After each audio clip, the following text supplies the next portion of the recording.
Assalamualaikum warahmatullahi wabarakatuh. Pada kesempatan kali ini kami akan mempresentasikan proyek mengenai Zero Trust Security Model pada infrastruktur cloud publik. Nah, topik ini benar-benar sangat penting karena saat ini masih banyak organisasi mulai memudahkan data dan aplikasinya ke layanan cloud seperti AWS, Microsoft Azure, maupun Google Cloud Platform. Nah, perubahan tersebut memang memberikan banyak keuntungan seperti fleksibilitas, efisiensi biaya, dan kemudahan akses dari mana saja. Nah, namun di sisi lain, perpindahan ke cloud juga menghadirkan tantangan baru dalam menjaga keamanan data. Oleh karena itu, muncullah konsep Zero Trust Security, yaitu pendekatan keamanan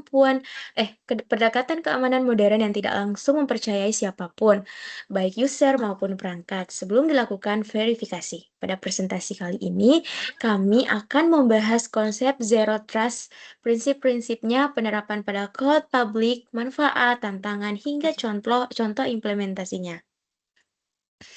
Oke, baik. Sebelum masuk ke materi, izinkan saya memperkenalkan anggota saya dahulu. Di sini ada saya sendiri, Dewi Sahrina Yuliani dengan NIM 2023 31322. Saya Anggi Natalia Pasaribu dengan NIM 2023 31313. Saya Vitara Zaronaja dengan NIM 2023 31330. Oke, selanjutnya saya akan langsung melanjutkan penjelasan mengenai latar belakang. Nah, sebelum memahami Zero Trust, kita perlu mengetahui mengapa konsep ini muncul. Nah, dahulu sistem keamanan jaringan menggunakan konsep castle and moat atau bisa diibaratkan seperti sebuah kastil yang dikelilingi parit. Nah, artinya sebelum seseorang sudah mulai masuk ke dalam jaringan perusahaan, maka sistem akan menganggap orang tersebut dapat dipercaya.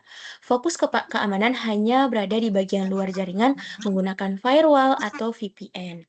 Namun, kondisi sekarang sudah berubah. Banyak perusahaan menggunakan cloud computing sehingga karyawan dapat bekerja dari rumah, dari kantor, bahkan dari perangkat pribadi atau yang dikenal dengan istilah BYOD atau Bring Your Own Device. Selain itu, aplikasi perusahaan juga banyak ditempatkan di layanan cloud seperti AWS, Microsoft Azure, and Google Cloud Platform. Nah, permasalahan muncul ketika seorang penyerang berhasil mencuri username dan password seorang pengguna. Dengan sistem keamanan tradisional, penyerang bisa masuk ke dalam jaringan dan bergerak bebas mengakses berbagai server maupun data penting. Oleh karena itu, pendekatan keamanan berbasis perimeter sudah tidak lagi cukup, dibutuhkan sistem. Oke, maka dari itu, kita melakukan pemeriksaan secara terus-menerus terhadap setiap pengguna dan perangkat yang ingin mengakses sistem. Oke, next slide. Apa itu Zero Trust? Nah, setelah mengetahui permasalahannya tadi, sekarang di sini kita masuk ke pengertian Zero Trust. Jadi, Zero Trust adalah model keamanan cyber yang mengharuskan setiap pengguna maupun perangkat melakukan proses verifikasi identitas sebelum mendapatkan akses ke sumber daya. Yang membedakannya dengan sistem lama adalah proses verifikasi ini dilakukan setiap kali ada permintaan akses, bukan hanya saat login pertama. Jadi meskipun, seseorang berada di dalam jaringan perusahaan, sistem tetap tidak langsung mempercayainya. Jadi filosofi utama Zero Trust adalah never trust, always verify. Artinya, jangan pernah langsung percaya kepada siapapun, tetapi selalu lakukan proses verifikasi terlebih dahulu. Verifikasi tersebut dapat berupa pengecekan password, kode OTP, multifaktor authentication atau MFA, kondisi perangkat, lokasi pengguna, hingga aktivitas yang dianggap mencurigakan. Dengan cara ini, risiko penyalahgunaan akun maupun pencurian data dapat dikurangi secara signifikan. Oke. Next, ada komparasi pendekatan keamanan. Di sini perbedaan antara keamanan tradisional dan trust. Oke. Perbedaan pertama adalah di sisi asumsi dasar. Pada keamanan tradisional, semua pengguna yang sudah berada di dalam jaringan dianggap aman. Sedangkan pada zero trust, sistem menganggap bahwa ancaman bisa berasal dari mana saja sehingga diasumsikan bahwa sistem sewaktu-waktu dapat disusupi. Perbedaan kedua terdapat pada pemberian hak akses. Pada sistem tradisional, user biasanya memperoleh akses yang cukup luas setelah berhasil login. Sementara pada Zero Trust, akses hanya diberikan sesuai kebutuhan pekerjaan bersifat minimal dan bahkan hanya berlaku sementara. Perbedaan berikutnya terdapat pada fokus pemeriksaan keamanan. Jadi, sistem tradisional lebih berfokus melindungi bagian luar jaringan menggunakan firewall, sedangkan Zero Trust melakukan pemeriksaan pada setiap titik akses dengan selalu memverifikasi identitas pengguna, perangkat, maupun aktivitasnya. Jadi, dapat disimpulkan di sini bahwa Zero Trust memberikan perlindungan yang jauh lebih ketat dibandingkan pendekatan keamanan tradisional, terutama untuk lingkungan cloud yang dinamis. Oke, baik. Setelah mengetahui perbedaan antara keamanan tradisional dan Zero Trust, selanjutnya akan dibahas prinsip-prinsip yang menjadi dasar penerapan Zero Trust. Maka pemaparan selanjutnya akan saya alihkan ke rekan saya. Baik, selanjutnya ada 3 prinsip utama Zero Trust. Yang pertama ada verify explicitly atau verifikasi secara eksplisit. Selalu autentikasi dan otorisasi berdasarkan semua titik data yang tersedia, termasuk identitas pengguna, lokasi, perangkat, dan anomali data. Jangan cuma percaya password, cek juga lokasinya, perangkatnya, sampai jam aksesnya. Yang kedua, useless privilege access, akses hak istimewa terendah. Berikan akses hanya ke sumber daya yang benar-benar dibutuhkan dan hanya selama waktu yang diperlukan. Kalau staf hanya butuh lihat data, jangan beri akses untuk edit atau delete. Yang ketiga, ada assume breach, asumsikan terjadi pelanggaran. Gunakan segmentasi jaringan untuk meminimalkan radius ledakan atau blast radius jika peretasan benar-benar terjadi, sehingga penyusup tidak bisa menyebar. Jadi kita harus selalu bersiap kalau hacker sudah masuk, caranya dengan memecah jaringan jadi bagian kecil atau segmentasi. Jadi kalau satu titik bobol, kerusakannya tidak menyebar luas.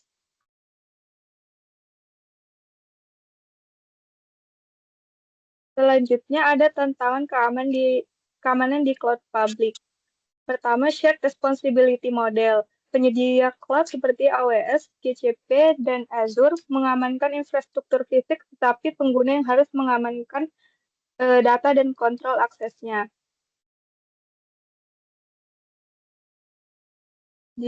Jadi, kita yang wajib mengamankan data dan loginnya.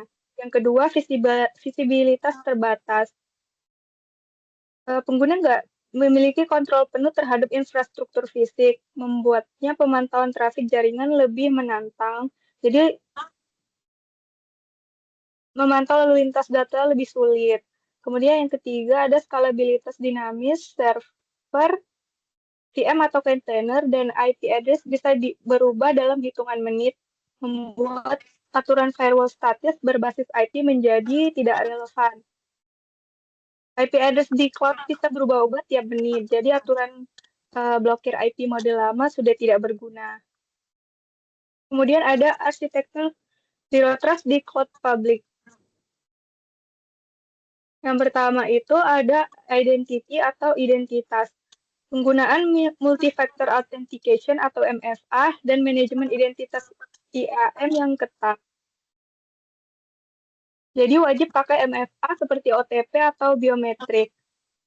Kemudian ada devices atau perangkat. Memastikan perangkat memiliki sistem operasi up-to-date dan terenkripsi sebelum diizinkan masuk ke sistem.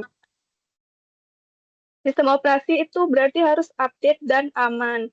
Kemudian ada network atau jaringan.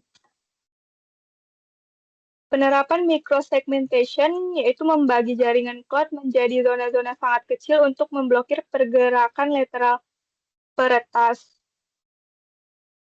Kemudian ada applications atau aplikasi, autentikasi dan otorisasi dilakukan langsung di level aplikasi.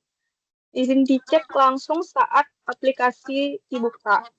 Kemudian ada data, autentikasi dan otorisasi dilakukan langsung di level aplikasi. Selanjutnya akan dilanjutkan oleh rekan saya.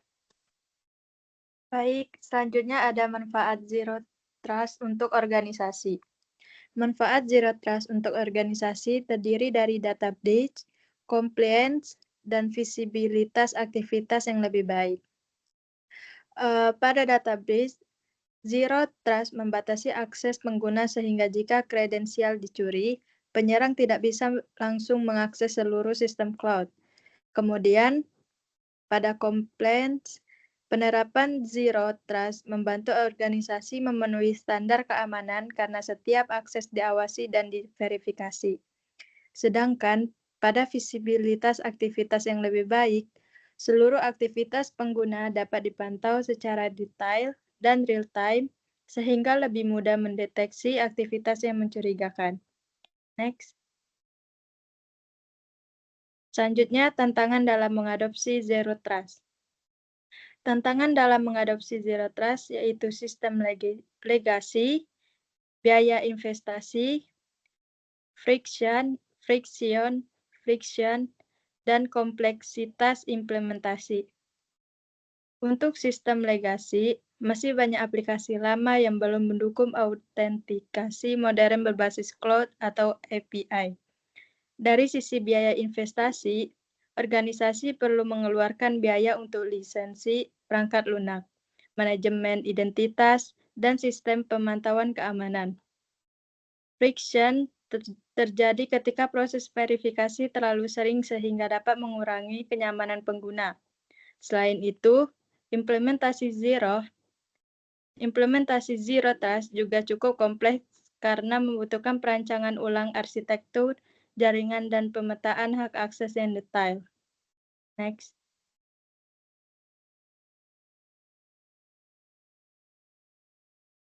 Selanjutnya ada studi kasus implementasi.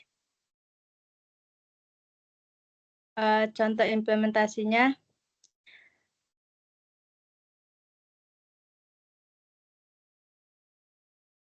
pada studi kasus ini digunakan sistem akademik kampus atau syakat yang dihosting di cloud publik. Pada pendekatan tradisional, dosen login melalui VPN dan setelah berhasil masuk dapat mengakses server web maupun database. Kondisi ini berisiko karena jika laptop dosen terkena malware, maka malware juga dapat menyebar ke server database. Sedangkan pada pendekatan Zero Trust, dosen harus menggunakan MVI dengan email kampus dan OTP dari ponsel. Setelah itu, sistem melakukan device check untuk memastikan perangkat aman. Selain itu, diterapkan prinsip minimal access, sehingga dosen hanya dapat mengakses dashboard input nilai dan tidak memiliki akses langsung ke server database.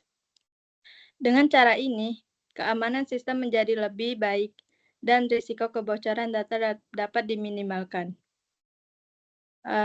Selanjutnya, ada kesimpulan yang akan dijelaskan oleh rekan saya. Oke, baik. Terima kasih atas pemaparannya. Jadi, dari pembahasan yang telah kita jelaskan, dapat disimpulkan bahwa Zero Trust bukanlah sebuah produk atau software yang dapat dibeli dan langsung digunakan, melainkan sebuah filosofi atau pendekatan keamanan yang mengubah cara organisasi melindungi sistem dan data mereka. Di era cloud computing saat ini, batas jaringan tradisional sudah tidak lagi efektif karena user dapat mengakses aplikasi dari berbagai lokasi menggunakan berbagai perangkat dan melalui jaringan yang berbeda-beda.